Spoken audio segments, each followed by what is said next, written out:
dreams are often loud, filled with panic, chaos, and fear. But some of the most unsettling nightmares do the opposite. They are quiet, controlled, almost peaceful, yet everything in them is about to go wrong. This emotional mismatch is what makes these dreams linger. In this recurring nightmare, you aren't running or screaming. You're strangely calm, perhaps too calm. You might be in a familiar place, going through a routine, or watching events unfold with an odd sense of acceptance.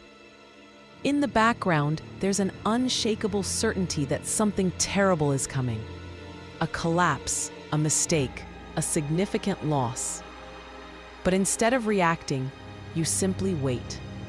The real danger isn't the disaster itself, but the absence of fear where it should exist. Psychologically, this dream often appears during prolonged stress, not sudden trauma. When your brain faces ongoing pressure, it doesn't always stay in high alert. Instead, it adapts to endure. Emotional responses become muted, and the nervous system shifts from panic to endurance. This is where this particular dream begins to form, reflecting a state of emotional shutdown.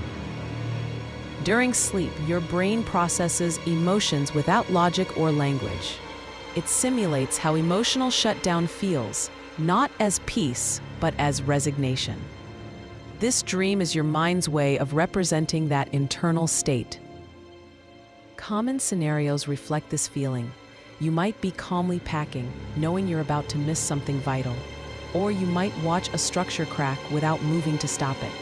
The plot varies, but the emotional logic remains: awareness without urgency. This dream recurs because the underlying emotional condition often remains unresolved in waking life. It frequently appears in individuals who feel overwhelmed but remain outwardly functional.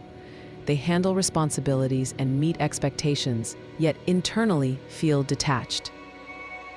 This calmness isn't a sign of control, it's a sign of emotional conservation. When stress becomes chronic, the mind learns that constant alarm is unsustainable. It dampens emotional responses to protect itself. The dream repeats because your brain keeps rehearsing this state, trying to make sense of it. It's trying to determine whether this emotional muting is safe or dangerous. Triggers can be subtle, like a looming deadline or a relationship that feels stable but emotionally hollow. This dream doesn't appear when something breaks, but when something is quietly approaching a breaking point. It's unsettling because it removes the one thing we expect in nightmares: fear. Fear would signal